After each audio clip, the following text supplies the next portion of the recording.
that we can go live on YouTube for up to 8 hours. There's an orange 8 hours. There must be a law for 8 hours because Facebook Live caps out at 8 hours as well. So I don't know. Well, I don't know. Why else would both services be 8 hours max? Why 8 hours? It's a good number. Mm-hmm. I see the orange box too that says we're live. So I'm not watching it, so I assume we are. I don't know. The camera's over here though. So you're going to be seeing a lot of this, unfortunately, instead of this. You want me to turn too? No. Well, if you turn the other way, then it almost looks like we're talking to each other. Oh, let's do that. Yeah. There you go. Hey, I notice you're wearing the Pixie shirt. I am. Yeah. You have an ad. Did I forget to email this to you? I sent it to you. You have an ad to read. Yeah, you have an ad to read for that company. For the company? Well, for their new book, for the next book. Yeah, well, this is the cover that you and I did for that Pixies book. That's right. And actually, Spaz Dog's got a new book. Have you heard? Oh, tell me about it, please. Yeah, they're doing a second volume of comic book stories inspired by the songs of Nine Inch Nails. Okay. With stories by Raven Gregory, Eric Esquivel, Dirk Manning, C.W. Cook, and others. Okay. With art by... Yeah, Stop. Doing the art. Stop. I'm reading this. Art by Tone Rodriguez, Tom Mandrake, Mark McKenna, Simeon Aston, Drew Moss, my boy. You're my boy, Drew. Nat Jones, Mustafa Musa, Jim Mahfood, Christopher Mitten, and Man House, and no others. There were other writers, but there's not other artists. No. With a limited gatefold cover by Ben Templesmith. This is going to be a 124-page full-color hardcover book, and you can pre-order your copy of Nothing Can Stop Me Now, more stories inspired by the songs of Nine Inch Nails starting May 17th only through Kickstarter. We're also brought to you today by Spoiler Country Podcast. So Kenrick and John, they review comic books, movies, what have you. And they have conversations with people that create the amazing worlds that they love. So, for example, you love Westerns and sci-fi. So you co-created Copperhead. That would be an example. That is. Yeah. So apparently they also love like bad video game movies because they just did an interview with Yui Bowl. Ooh. Can you believe that? That's a good get for the... Yeah, they got Yui Bowl. Yeah. Remember him? Yeah, he did all those movies that people bash that I never saw. Everybody's favorite worst movies. Yeah. Okay. Well, can I get through this? Are you done interrupting me? I don't know.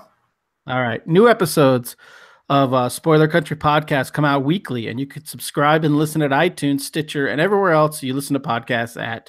Find them online at www.spoilercountrypod.com and follow them on Twitter at spoiler_country. And then also this week, I'm going to do a quick plug for my favorite comic book shop in Northern Arizona, my favorite comic book shop in the world, really.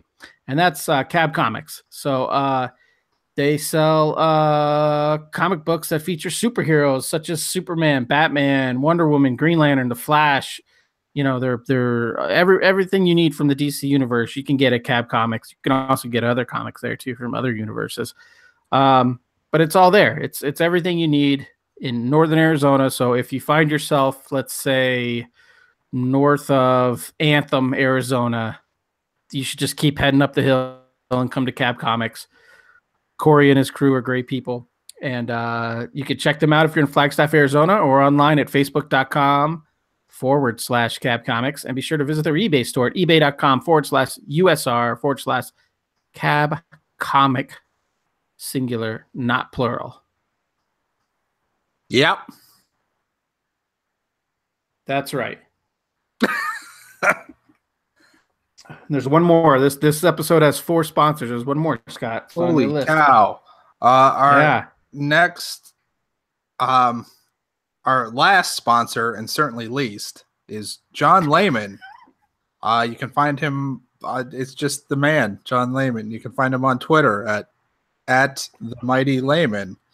And his new image book, Leviathan, comes soon. I looked for a release date this morning. I couldn't find anything. In June, though, he is going to be back on comic book stands with Charlie's Angels.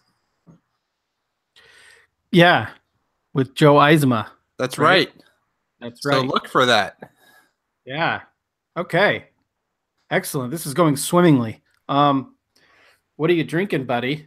It's a little early, so I know we said we were gonna do coffee, but I couldn't help myself. But which is what I did. All right. I actually went out about a half hour ago and got. I went to the Starbucks, and I got this. What was it? Oh, a white chocolate mocha from the Starbucks. Okay. Did you get a Venti, Grandi, Largo? Grandi? I don't know. What are they called? Grande? Venti? No. Chipotle? Yeah. I got a Chipotle white chocolate mocha, and it's awful. Oh, woo, you got to save that for the end of the show. Well, if it was from Chipotle, it'd be terrible. Well, yeah, I did search for reviews here. Apparently, they also sell like a grocery store version where you can make your own at home. So a lot of the reviews are for that. Okay. I did find something on checkadvisor.com where they have a review aggregate. Overall, it gets a 4.5 out of 5. They only have like a dozen or so reviews, but Stephanie Catris gave it a 3. Gives it a 3.7 and says, "Great tasting drink. I love how it's a white chocolate mocha." You're an idiot, Stephanie. Her recommendation label is "You betcha." Okay, and what's this favorite review site you have? Chick reviews. ChickAdvisor. ChickAdvisor. It's not like TripAdvisor. Like right. It doesn't. It's not an aggregate for the prices of chicks. Right. Yeah, that's what I was going to say. A farmer should have snatched that up years ago. Before some asshole, you know the guy who started ChickAdvisor's like an asshole douchebag Silicon Valley guy. Oh, I'm sure they all are. Right. Okay. So I couldn't help myself. I'm also having coffee, but I'm having a coffee porter.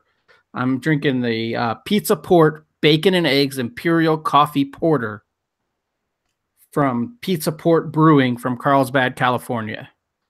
Pizza Port. It is Pizza Port. It is 8%. Yeah. It is 8%, and it is a 4.1 out of 5 on my metric, so pretty highly rated. And I move in front of the window here. Yeah, mine's bad too, but that's okay. Okay. So there is one review here, and it's a glowing review, and it's from Doc Jitsu on whatever site that is I use, Beer Advocate. Okay. Pours a nearly black opaque with a top head. Top? Taupe? Taupe? Taupe. Yeah. Taupe. Pours a nearly black opaque with a taupe head. pizza olives, greasy spoon smoke exhaust, and fresh brewed coffee comprise the nose.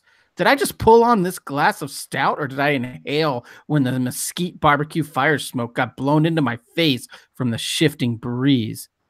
The mouthfeel is thick, wet, and slick. Must be that meaty, smoky coffee flavors. So good, quite different. Because they use so much cooking terminology there. I'm going to say this guy might like know the owners of it or whatever, because it is called Pizza Port. But I smell car exhaust. Yeah, yeah. I smell carbon dioxide and methadone.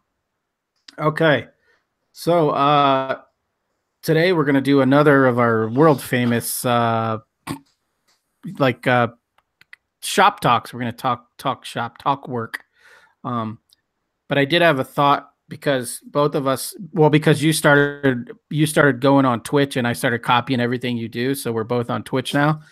And I thought like a cool thing we could do is if we broadcast it at the same time. Okay. Stick with me. Okay. And I'm on my, we got to have a second device. So I'm on my second device and I'm listening to your feed. And you're on your second device and you're listening to my feed, then it's almost like if we're in a virtual studio. Nope. Because we could interact verbally. Sure. You see what I'm saying? Yeah, if your studio was on Mars. Why is that? Because that's what the delay is like. Oh, I didn't think about that. We don't have the exact same delay.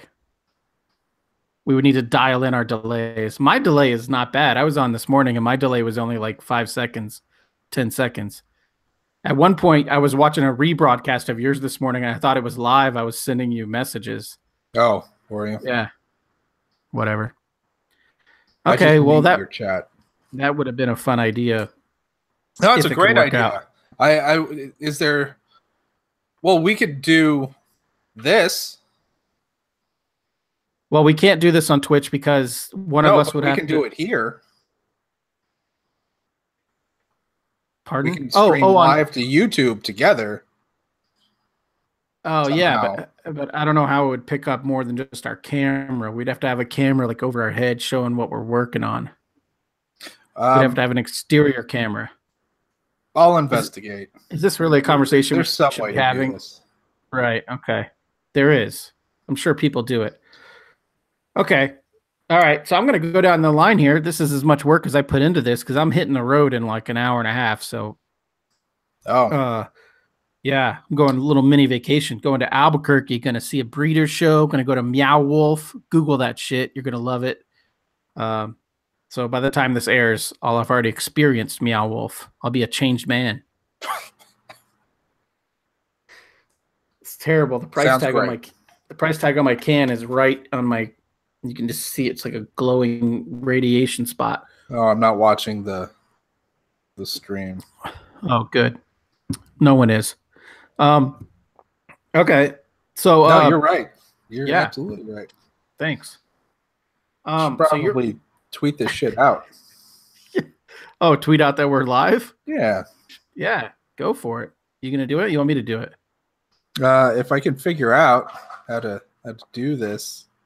Yeah, where's the link? Oh, I guess you got your YouTube page, right? Yeah. That's the link. Me.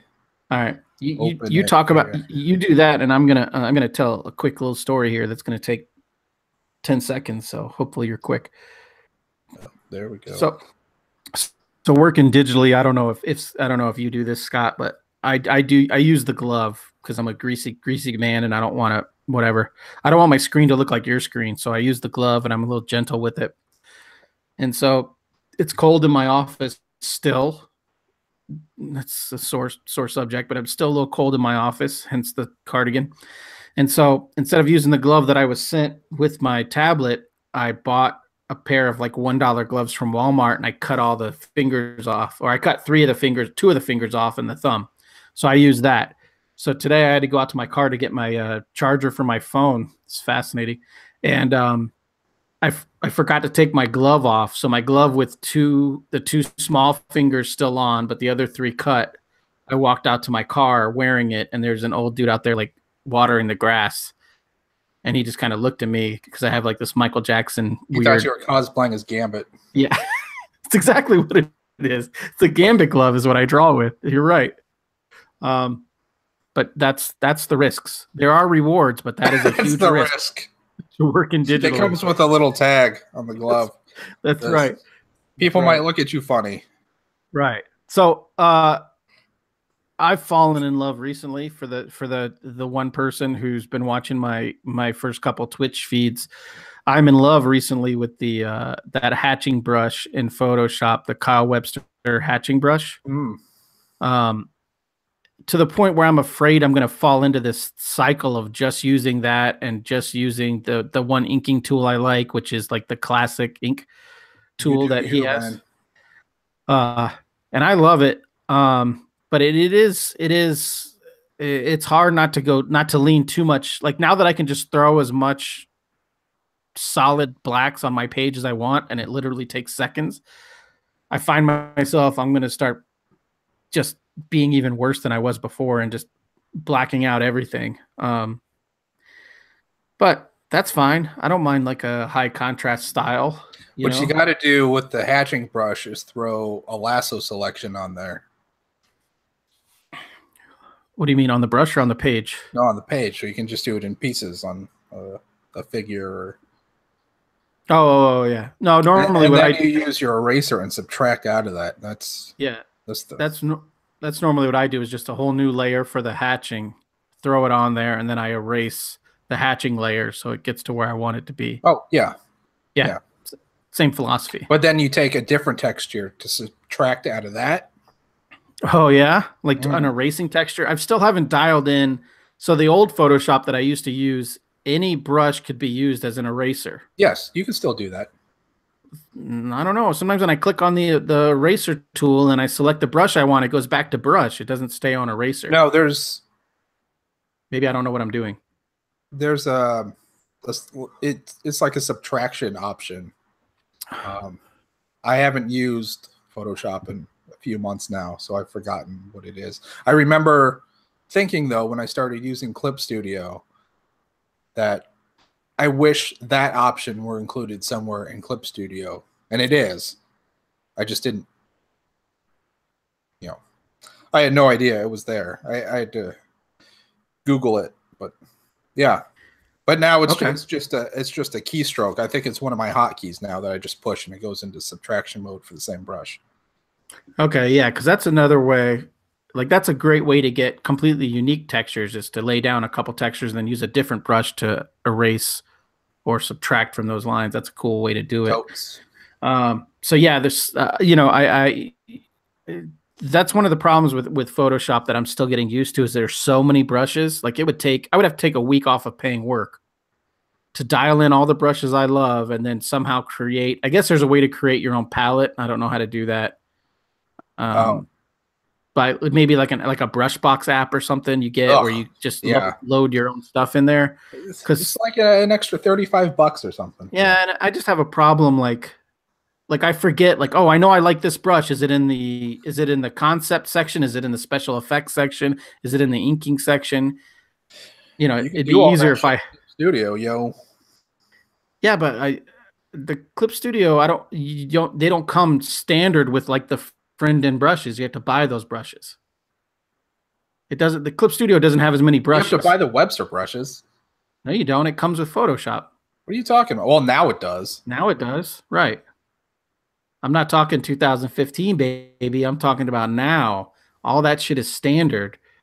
Whereas Clip Studio, you have to download brushes, install them. Yeah, whatever. Oh, it's a pain in the butt. I got 200 for $6. $6? Yeah. How much did that coffee cost you? Like $5? Yeah. Yeah. It's not as good as my brushes. Yeah, I don't know. I like that I can work in Photoshop. I like that inking tool, and there might be a similar one in Clip Studio. I don't know, but I like the inking tool, that classic ink or whatever. It looks just like a nib. Like last week I had to make some edits to a book that I did all traditional. So I scanned I didn't scan them. I grabbed the pages, the TIFF files, and I had to draw on them. So I use that classic brush because it has a little texture to it, and you can't tell the difference when you're zoomed in. And when you're at 100%, could not tell the difference between the digital brush. It has just enough, like, it almost has tooth to it for being a digital brush. It has that kind of line weight to it. Yes. So I love it. Yeah, I love it. And I didn't have a brush like that in Clip Studio, but maybe it's just because I didn't download it. There's a textured brush that just comes with Clip Studio. So do you, in Clip Studio, do you use a perfectly, do you use a perfect brush, for lack of a better term, or do you use a textured ink line? Mostly I use the standard mapping pen that comes with. Yeah. Mm-hmm. That's what I used to use. For like detailed interior work and shit. For like contour lines, I use one of the markers. I think I have a Tech Pen marker that does that stuff. Okay. So you're happy with Clip Studio? We haven't talked about this in a couple I'm very weeks. happy with Clip Studio. What don't you like in Clip Studio? What's still bothering you? The thing that keeps me up at night. Yes, the reason you can't sleep and then you get up and you like yell at your children. Yeah, is there like, all they want is cereal? The ellipse ruler tool is frustratingly awful. Ellipse ruler. So the ellipse template, like the French curve. Sure, but it's just an ellipse, so you can draw your circle, you can draw your oval or whatever. Mm-hmm. So you place it on the canvas, and you can make it to whatever width you want. And then after you've selected the width, then you can rotate it to whatever angle you want, which is great. Yes. Fine. And then it creates a separate layer, so I can move it around with the selector tool, but I can't resize it. So if I'm drawing the rim of something, I can't just shrink it down or make it thinner or narrower. I know how important the rim of things are to you, but it's on its own layer. Why can't you just Control-T it? You can, but it creates anchor points all the way around. Oh, because and when you grab one, it just stretches it out. Yeah, and but that point, I don't.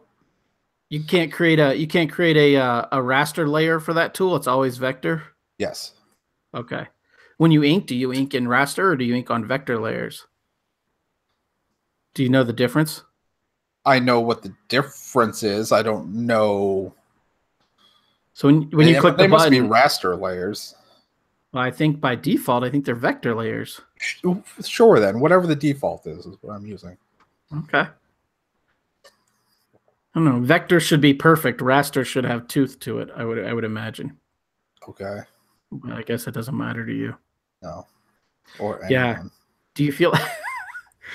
Do you feel like because you can work? Because I'm trying to keep my pages at like 100% max. I don't ever want to go in any higher. Do you feel like you're spending more time like noodling on pages and adding details than you would if you were working traditionally? No. I'm pretty conscious of how far zoomed in. I don't like to go any further than what would be the size of physical page. But occasionally, you got those little figures, and if it's an important little figure, why not just go in? Yes, I don't put some shit in. I don't take the physical page into account. I just use the 100%. I never go higher than 100%. 100% should be the same thing. Well, okay, so no, it's not. On my companion, which is I've used tiny, the zoom to get the canvas to, I think 10 inches, right, is the something like that is the bleed area on a paper page. It's like 56% or something zoom. Yeah, like 10-inch girth, like width. That's the bleed. Too big. But that's the bleed, is the 10-inch girth. It sure 10-inch wide. Right. Okay. Yeah, on the companion, because of the pixel display settings, about 55-56% will get me there. This morning, because I wanted to stream and get rid of the fan noise, I plugged in my 13 HD display tablet. By the way, it worked. It looked a lot better. It looked great. I was using so I could stream off of my laptop instead of that thing, and but the display is in a different pixel dimension, so all my tools are smaller. So zooming into about 34% gets me to that 10 inches. Oh, see, I don't even take that shit into account. So, and because of that, I'm going to have to figure that out because it's fucking me up, because all of my tool presets now, I need to change the brush sizes to get them to what I'm used to. So now every time that I select a new tool, I have to go in and figure out what the new size is going to be to get it to display correctly. Right. Yeah, I don't even take that. I never go further than 100%, but I don't take page size into account or panel size or anything like that. 100% would.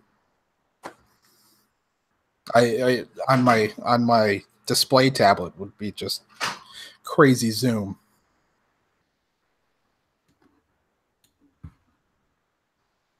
Okay. Yeah, but I wonder. These are 21st century digital artist problems. So I guess the ideal solution would be an 11:17 graphics tablet.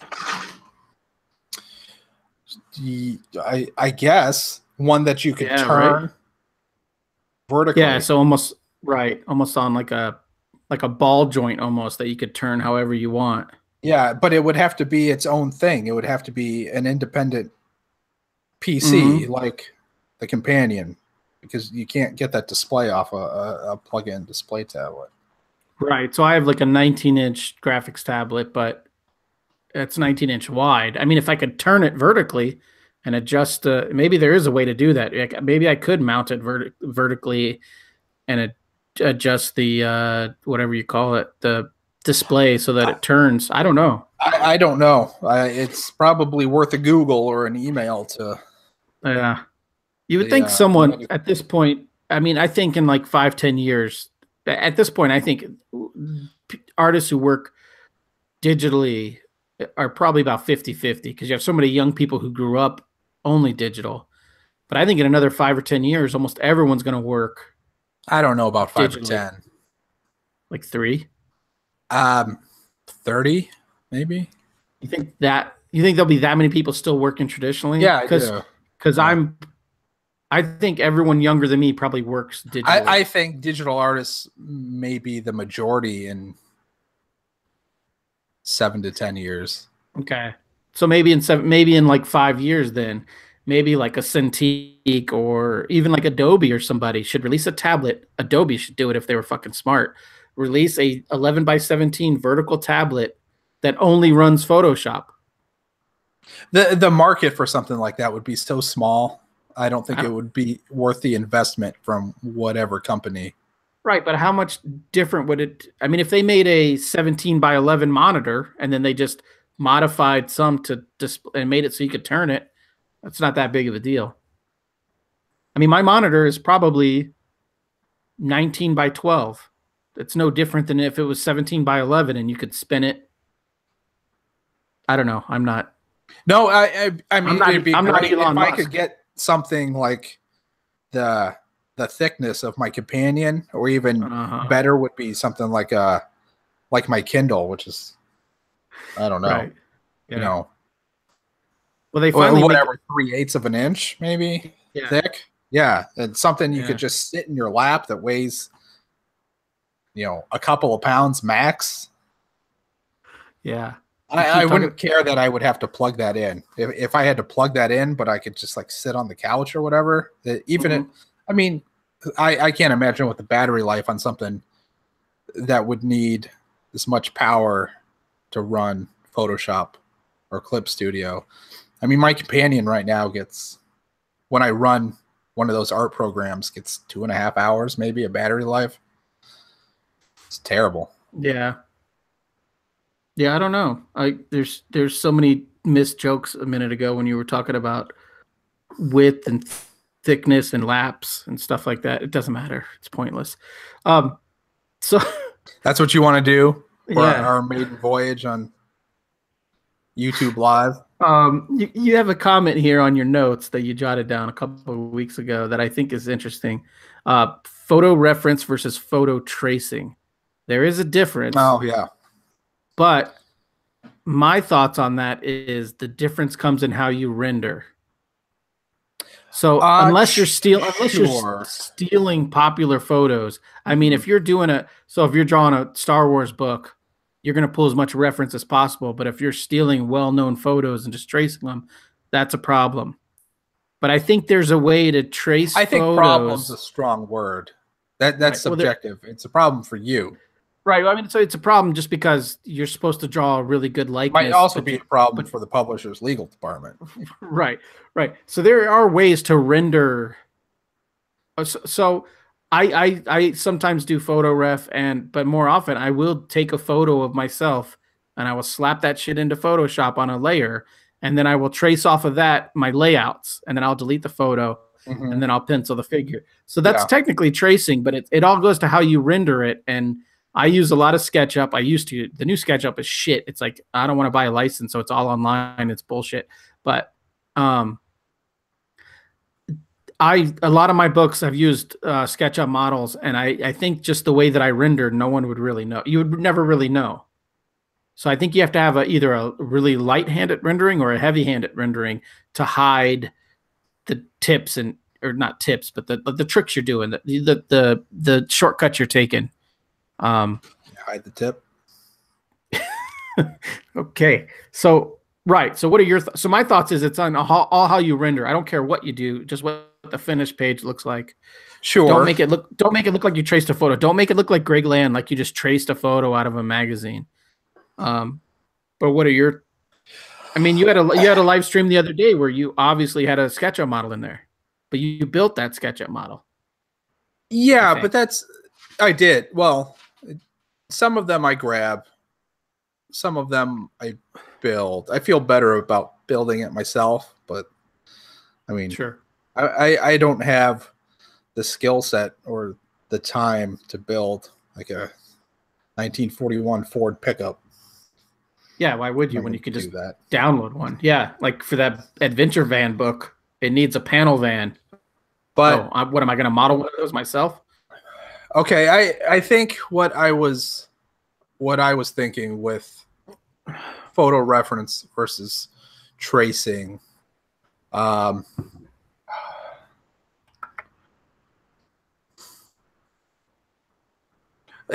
shooting your own reference. Okay, if you're going to trace photos, I would say at the very least shoot your own. I mean, I know Tony Harris, right, will shoot an entire book, but he's doing that himself. You know, he's not going and finding. He's not going on the Sports Illustrated website and grabbing swimsuit. Right. Or like a Tim Bradstreet. He'll hire models. He'll take the photos. Yeah, Alex Ross. Yeah.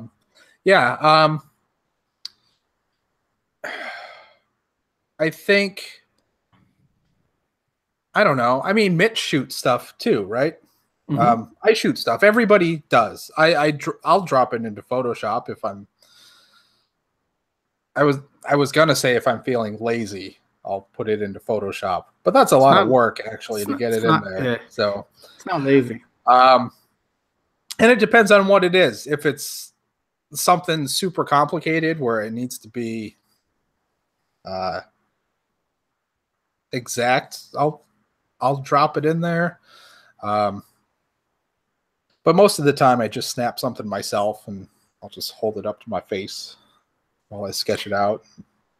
Yeah, I've never been good at that. Have it be done that way. Some could say I've never been good at anything. I mean, it's almost just a live drawing session. If you're not tracing it, you're just shooting your own stuff, and it's not for. I guess the end goal is accuracy, but what you really or what you should be doing,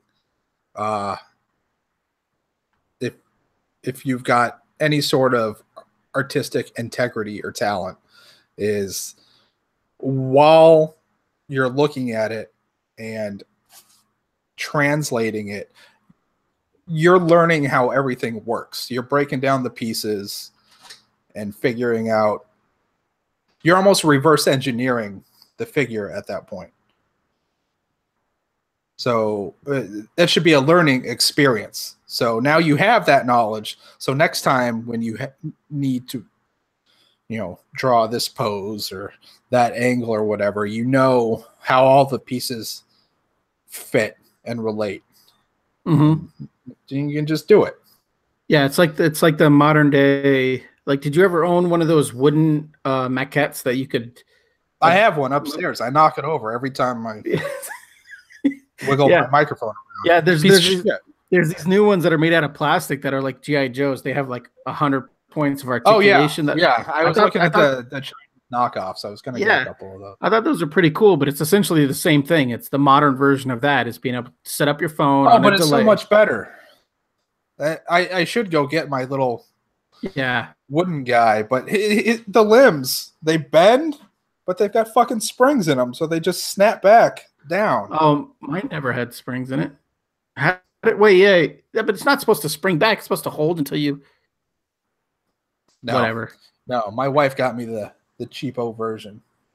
Yeah, those are expensive. I remember when I started art school, that came in like you had to pay a couple $100 at the beginning of the beginning of your tenure there, and you got mine. I'm sure it was an impulse buy at Arizona Art Supply or something.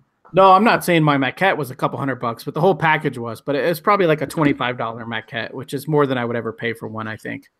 But yeah, it's a modern. I don't mind it. Like I said, I don't care what you do to make the final page look like what it looks like. I just don't want to say that. I don't want to be able to tell that you traced. If you ink in the blood of dead prostitutes, I care about what you do. They chose that life. Oh, that's terrible. Terrible. Because a lot of them did not choose that. That's staying in. Terrible. Oh god. Well, I can't edit the video. Oh, I'm sorry. That's terrible. Ryan loves I guess what I'm saying. I guess what I'm saying. Everyone's got to make a living. I guess what I'm saying is that when I read a comic, as long as I don't look at it and be like, "Oh, that's a traced photo," or I could tell that I've seen that photo on Google search. I've used Google search. I've seen that exact photo. Or, I'm going to bring up Greg Land again, or, like a Greg Horn. Like that looks like a traced photo of a swimsuit model. Like as long as that doesn't pop me out of the story, because I think I read a lot of comics where guys use a lot of reference. And as long as I can't tell, as long as the finished product looks like a comic book and it looks very well illustrated, then I'm fine with it. Doesn't matter to me. Yeah, I suppose I agree. It's all about the translation from the source through your brain, down your neck, through your shoulder. I probably go through your bicep, and then probably the same path like a heart attack takes down into your forearm, and then I don't know, your thumb maybe. I don't know. Is that the most important part? I think your index finger is the most important part.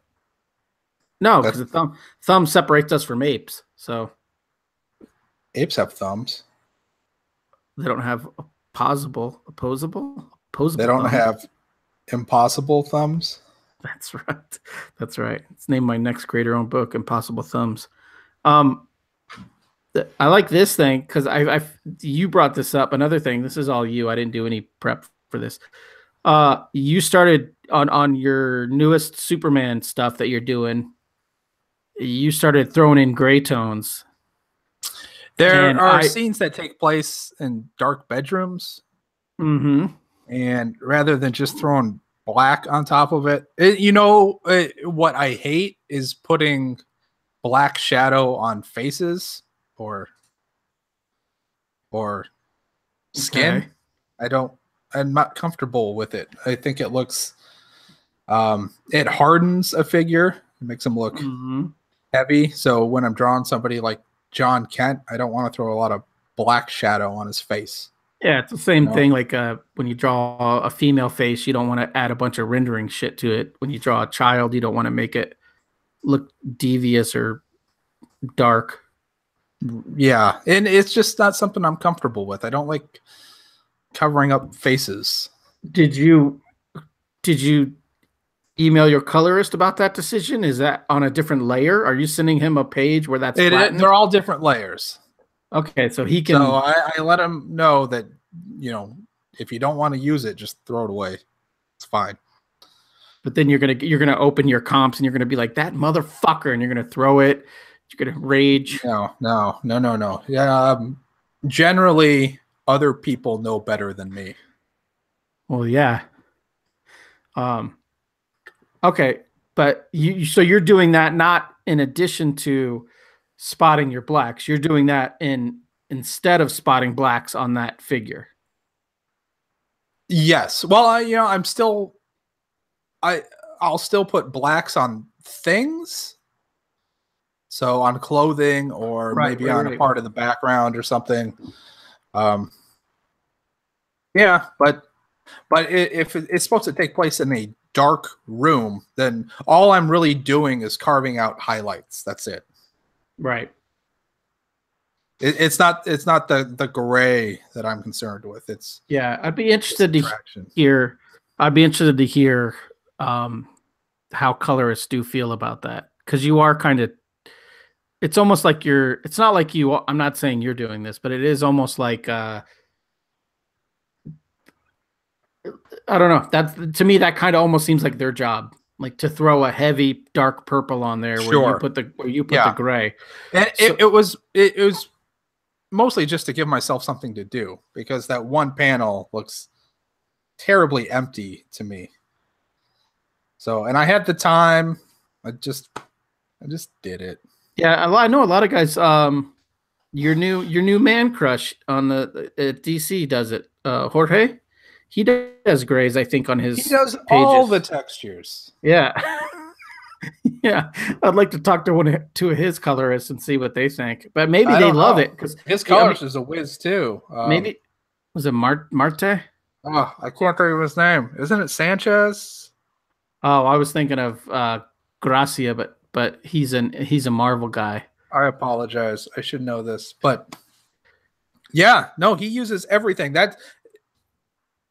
I bought the new brush set that I did in hopes of there's something being in there that's comparable to the stuff that he uses, because obviously using the same tools will make me just as good. Of course. You mean there's not a Jorge Jimenez brush in the new CS Paint brush pack? There should be. There should be. I was thinking about that yesterday when I had to draw a quote unquote mob of characters. I just swipe it across the screen and it draws Superman. Fuck yeah. There should be. So there should be a brush. Okay, bear with me here. You've seen, you know what animation turnarounds look like, right? Where you got the front face, the 3/4 view, the side view, the reverse 3/4 view, the back. There should be a brush that does that for all forms of humans in perspective. So you can just lay down a layer of people from above, people from 80 degrees above, or 120 degrees above. Sure, there's a 3D figure website, something like SketchUp, but for people. Oh, really?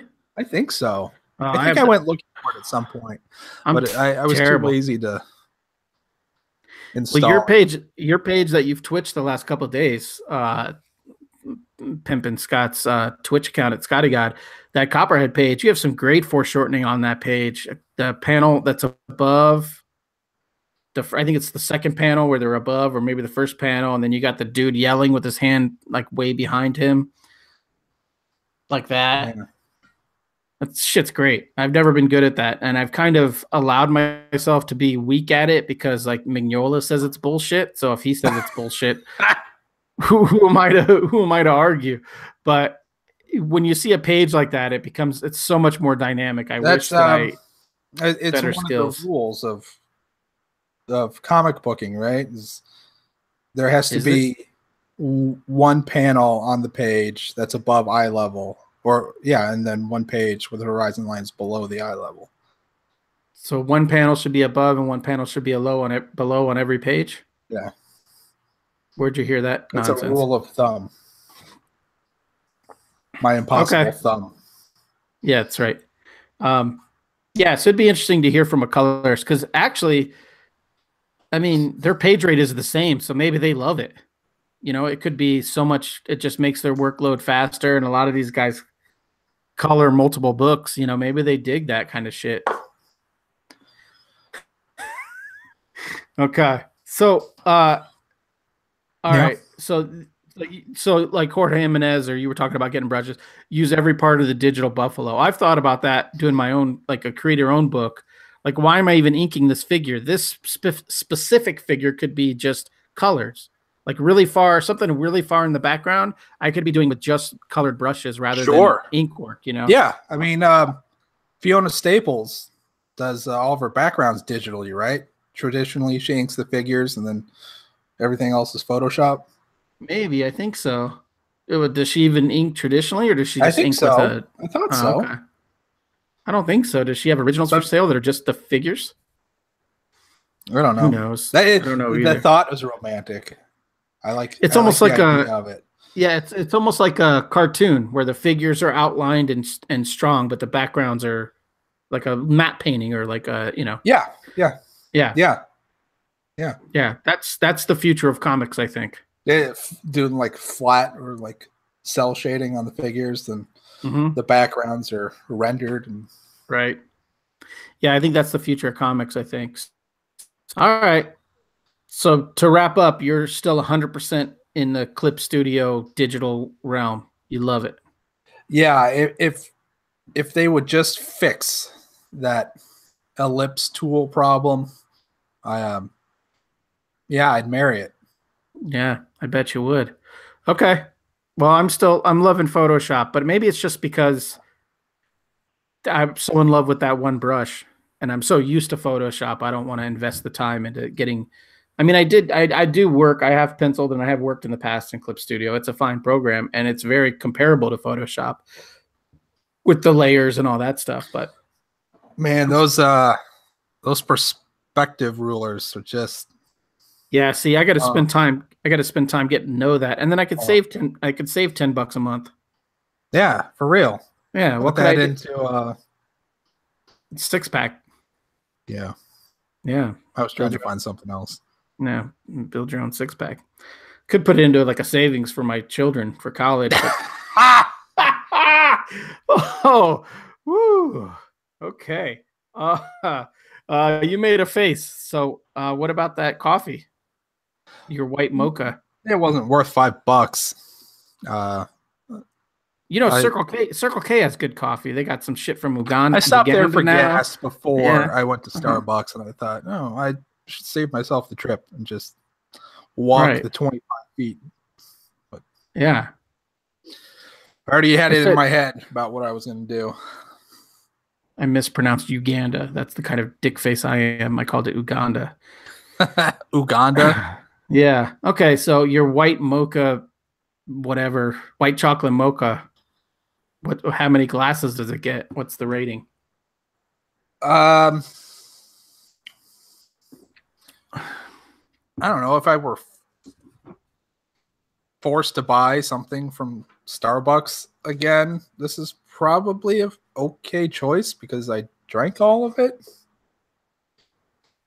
You know, their nitro cold brew is the way to go.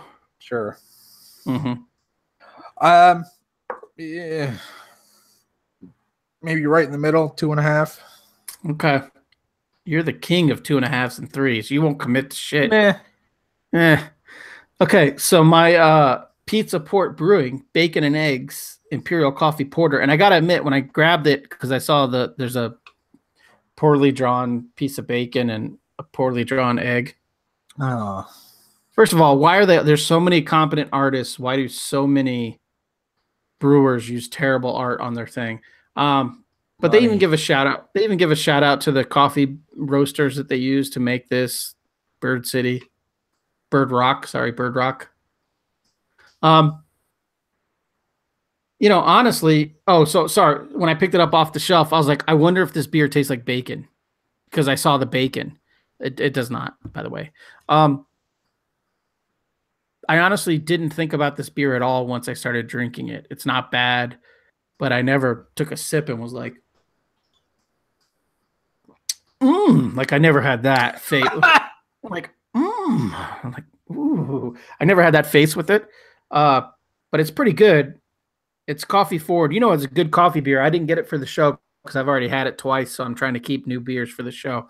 But the Huss Coffee Kolsch, Huss Brewing in Phoenix, they have a coffee Kolsch, which is it's not a porter, so you pour it and it looks like a Budweiser. It's yellow, but you drink it and it tastes exactly like coffee. It's amazing, but it's only like 4 point. Why don't you just have coffee? Well, because if you want a beer, like basically if you want to drink a Coors Light but you want coffee instead, get the coffee Kolsch from Huss, because it's only like 4.3%, but it tastes like coffee, but it's good. But I didn't drink that today. If it's a 4.3, then basically it's not even a beer. Right. I mean, it's not. It's basically not even alcohol. So why not just drink a coffee at that point? Well, because sometimes you want to be in a social situation where you have a beer, or you make yourself a hot toddy if you want the alcohol content. There you go. Okay, that's a good thought. But back to this, I do recommend the Huss Brewing Coffee Kolsch. But back to this Pizza Port Brewing Company Imperial Coffee Porter, the bacon and eggs. It's good. It's not. Like I said, it's something that I drank and I didn't think about. But at 8%, it's better. It's stronger than a lot of porters. It's stronger than a lot of coffee beers. I mean, 8%'s nothing to sneeze at, I'm going to give it a. Hang on. I'm going to give it a 3.5 because the aftertaste is a little much. So I'm going to give it 3.5. All right. Anything else, Scott, before we wrap this up and I get on the road to Duke City? I had this whole thought thing about cities with nicknames that are cool and why Phoenix doesn't have one. Like Albuquerque is Duke City, Charlotte is the Queen City, Phoenix is the Valley of the Sun. Ugh. Right? I guess that's what it is. Stupid. Okay. Speaking it of probably stupid, has some nickname. I think it's just the Valley of the Sun. The Sun City? Phoenix. The unusually racist city? Like why is it racist city? That? I think that's most cities in America. Right. Okay. I don't know. We'll just call it the Jean Grey City. There you go. Ugh. Okay. All right. Speaking of, we're rambling at this point. Speaking of rambling, you can follow me on Twitter at Ryan Cody. It's called a segue, motherfucker. You see how I did that? Follow me on Twitter at Ryan Cody. You can follow Scott on Twitter at Scotty God, and you can follow the show on Twitter and Instagram. I got a post to Instagram. It's been a couple days at TIG_show. I also sent you all the password shit for Instagram. You could be doing that too if you wanted. Yeah, I'll get right on that. Sure. All the past episodes are available on tigshow.com. If you enjoy the show, and why wouldn't you, please go to tigshow.com, click on the support TIG link, and from there you can buy us around, buy a shirt, or you can go to our iTunes page and leave a review. You can also sponsor an episode. All right, man. So I'm fucking out of here. But if you do follow the Tig Show Instagram, I'm going to be going to some breweries this weekend. Be taking pics of that. I'm going to be hanging out with other comic artists. Maybe I'm going to be cheating on you. I think I'm going to see Andy Kuhn, maybe Aaron Campbell. I don't know. So that'll be all up on there too. So bring back a beard buddy for us. Yeah. Oh, fuck. Yeah, I should probably text him. Okay. I'll talk to you next week. Yep. All right. Bye.